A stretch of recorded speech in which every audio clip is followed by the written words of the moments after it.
हिमाचल के पेंशनर व कर्मचारियों में सरकार के प्रति भारी रोष है। इस बढ़ते रोष को लेकर पेंशनर ने आज शनिवार से मंत्रियों को ज्ञापन देने की शुरुआत कर दी है। लंबे समय से लंबित पड़ी मांगों को लेकर पेंशनर संघर्षरत है। समय समय पर प्रदर्शन भी किए गए और आज पंचायती राज मंत्री अनिरुद्ध सिंह को ज्ञापन सौंपकर मंत्रियों और कांग्रेस विधायकों को ज्ञापन सौंपने की शुरुआत कर दी है। पेंशनर ने सरकार को दिवाली तक का समय दिया है। अगर मांगों पर गौर नहीं होता तो कांग्रेस विधायकों का घेराव होगा और साथ ही दो टूक शब्दों में सचिवालय घेराव का ऐलान वो पहले ही कर चुके हैं। हिमाचल प्रदेश पेंशनर एसोसिएशन के अध्यक्ष आत्माराम शर्मा ने कहा कि इतिहास में पहली बार ऐसा हुआ है कि जब कर्मचारी का वेतन और पेंशनर की पेंशन में देरी हुई है। मैं प्रेस के बंधु जितने भी आप लोग हैं, आपका बहुत आभारी हूँ कि हर वक्त पे आप जो हमारी डिमांड है सरकार के सामने उठाते हैं।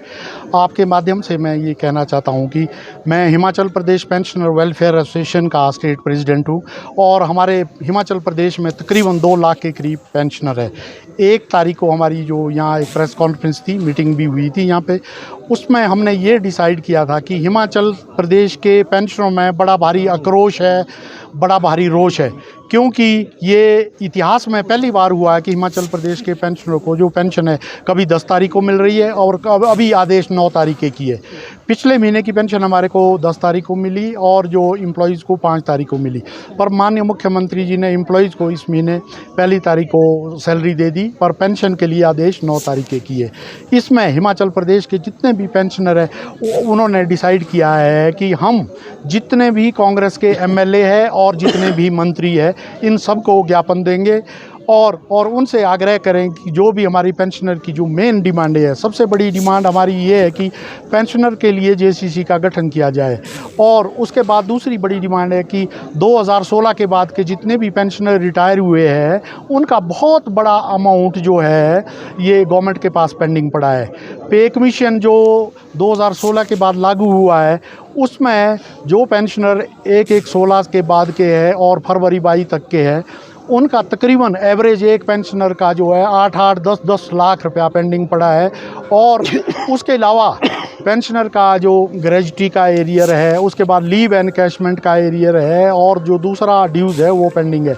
हमने उस टाइम ही माननीय मुख्यमंत्री को बोला था कि आप जो ये अगर आप इकट्ठा नहीं दे सकते तो फेज मैनर में दो, पर इन्होंने ये बात नहीं सुनी। इसके अलावा 12% जो डीए है पेंशनर का वो ड्यू है और केंद्र ने तो अभी 3% और भी दे दिया है।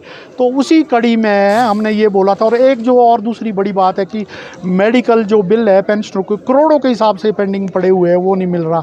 और अब तो नौबत ये आ गई कि जो पेंशन है 1 तारीख के बजाय 9 तारीख को मिल रही है। वो सीनियर सिटीजन है, बुजुर्ग है, उनको अपने दवाई के लिए पैसे चाहिए और दूसरी चीज़ों के लिए पैसे चाहिए, पर इतना बड़ा आक्रोश है पेंशनर की माननीय मुख्यमंत्री अभी समझ नहीं रहे। तो इसलिए हमने बोला कि अभी मेमोरेंडम देंगे, इसके बाद माननीय जितने भी हमारे विधायक है और मंत्री है उनका घेराव किया जाएगा अगर फिर भी हमारी बात जो नहीं मानी। तो उसी उपलक्ष्य में आज हमने माननीय मंत्री जो थे अनिरुद्ध सिंह जी थे वो आज इनको यहाँ पे ज्ञापन सौंपा है। क्या आश्वासन मिला इनसे, क्या सकारात्मक तरीके से बात सुनी गई? इन्होंने माननीय मंत्री जी के हम आभारी है, इन्होंने हमारी बात सुनी और इन्होंने ये बोला है कि ये बड़ा सेंसिटिव इशू है, बड़े दिनों से जो है आपकी जो डिमांड्स है ये डिमांड्स नहीं करूँगा, जो हमारे राइट है जो इसको हम जैसे ही माननीय मुख्यमंत्री शिमला में आते हैं मैं उनसे बात करूँगा। और तब इन्होंने हमें ये आश्वासन दिया कि हम आपकी जो ये डिमांड है माननीय मुख्यमंत्री के सामने रखेंगे और उसके निवारण के लिए पूरी कोशिश करेंगे।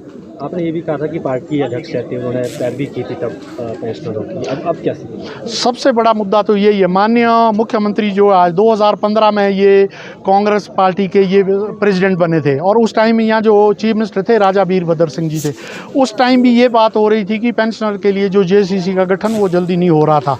उस टाइम इन्होंने ये मीटिंग की थी पेंशनर्स की और यहाँ से माननीय मुख्यमंत्री जी तत्कालीन मुख्यमंत्री जी को चिट्ठी लिखी थी और ये बोला था कि पेंशनर की जल्दी जेसीसी कराएंगे और उस टाइम जेसीसी भी हो गई थी, राजा वीरभद्र ने जेसीसी कराई थी। पर आज तो ये खुद मुख्यमंत्री की कुर्सी पे बैठे हैं, तो क्या अब आज ये वो बातें